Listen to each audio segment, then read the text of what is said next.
Hola a todos, mi nombre es Andrea Valentina Anita Larreaña, espero que se encuentren súper bien. Bueno, yo soy en el colegio UNICAB, estoy en el grado 10B y este es el pensamiento de sociales en el tercer periodo. Bueno, me propusieron a ver la película La Ley de Herodes, como muchos la conocen, y vamos a hacer un tipo de análisis, vamos a responder unas preguntas para poder comprender el propósito de esta película. Bueno, como muchos saben, esta película es de Luis Estrada. Algo que debes saber es que esta película pues, tiene una cinta de crítica política y esta fue una de las películas en sufrir por poquito una censura oficial por parte del gobierno. Bueno, La Ley de Herodes refleja la crítica que existía en ese momento por parte de la ciudad mexicana tras el régimen político y hacia todo el andamiaje económico, social y cultural construido después de la Guerra Mexicana. La Ley de Herodes refleja y plasma un retrato en México del siglo XX, que es la generación entre los 80 y los 90, que está tratando de transformar. Bueno, ¿cuál es el contexto de esta película?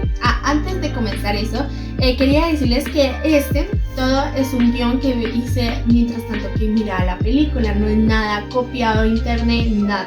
Esto es totalmente original. Entonces, ahora sí, ¿cuál es el contexto de la película? Bueno, la película se ambienta en 1949 durante el periodo presidencial de Miguel Alemán. El periodo alemanista se enmarca dentro de lo que conocemos como el milagro mexicano. Este periodo de estabilidad política y social y el crecimiento económico prácticamente durante todo el siglo XX. Qué bueno va a generar una profunda industrialización y un crecimiento acelerado de ciertas regiones y pues, de ciertos sectores de la población. Lo que refleja la película son los claros y oscuros de este proceso, es decir, cómo esta modernización y este crecimiento llevó a todas las regiones del país, como también durante este periodo se fueron estando consolidando por uno de los vicios del rendimiento político que vendrán a profundizar durante las siguientes décadas y que la sociedad de los años 90 gran abiertamente crítica y rechazada.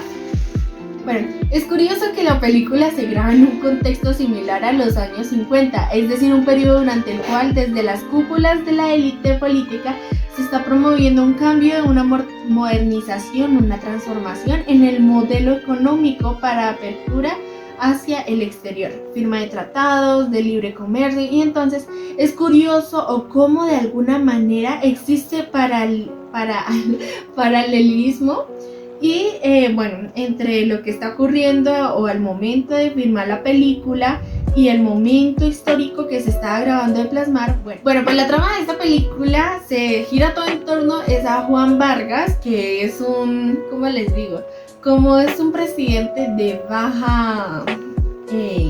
bajo rango y pues fue enviado aquí a la ciudad de San Pedro de los Sábados. Y bueno, San Pedro es una ciudad rural donde casi nadie habla español, ¿sí? Y bueno, se encuentra en una situación de pobreza y marginación muy grave a su llegada. Vargas trata de hacer y generar un cambio en la forma de vida de la población, pero rápidamente se da cuenta que hay fallas en los recursos, no hay casi nada de recursos, o sea, ni siquiera electricidad había. Entonces era una pobreza extrema y la organización del propio pueblo en torno a ciertos poderes prácticos muy particulares como la iglesia, el prostíbulo, el médico o el pueblo que representaba la oposición. Y bueno, ese personaje poco a poco se fue pervirtiendo en realidad y iba adquiriendo vicios que van a terminar convirtiéndose en prácticamente en un representante de lo peor régimen, ¿sí? Entonces era un hombre corrupto que, o sea, no le importaba matar o sea, el que se lo poniera lo mataba, ¿sí?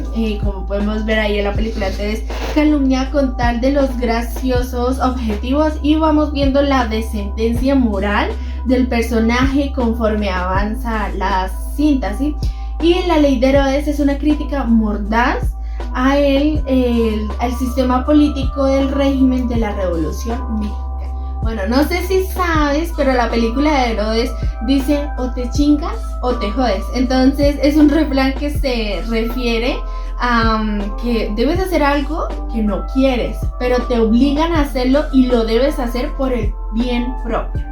Entonces, así normalmente tú vas a México y vas a escuchar muchas veces esta ley de Herodes, más bien, lo digo porque no me gusta casi decirlo, no sé, ese tipo de personas que dices, o te jodes, así.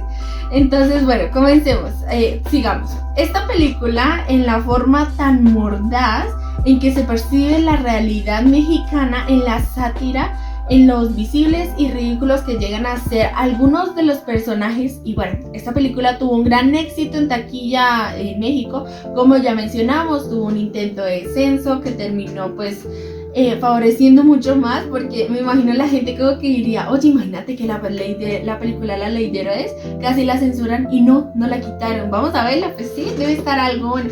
Entonces, pues le ayudó mucho ese intento de censura, ¿no? Bueno, esta película, como ya lo saben, fue dirigida por Luis Estrada, a quien posteriormente había especie de trilogía muy crítica sobre la realidad política de México, y está protagonizada por algunos de los actores más emblemáticos del cine mexicano contemporáneo.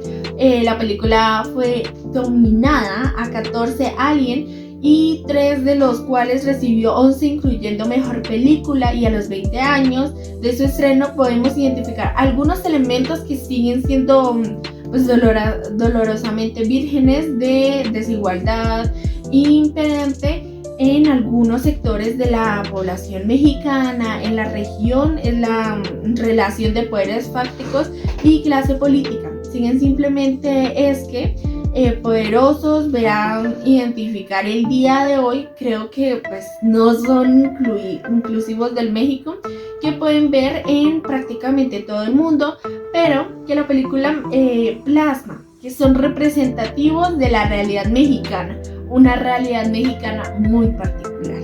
Bueno, ahora sí comencemos en las preguntas. Entonces, la forma como la estructura política depende de intereses personales y depende de intereses económicos. Bueno, yo puedo sacar de esta película La Ley de Herodes 5. La primera es que va en busca del poder sin importar lo que tenga que hacer, como dice La Ley de Herodes, eso es lo que dice. La segunda es cuando Juan Vargas empieza a cometer estos actos corruptos en el pueblo. El que lo protege del pueblo es el padre y lo confronta a través de la religión. Pero no es como que, padre, por favor, me puedes defender, así. No, el padre también recibía su ganancia, que en este caso Juan Vargas le pagaba al padre por protegerlo. Entonces ambos tenían su beneficio, ¿sí?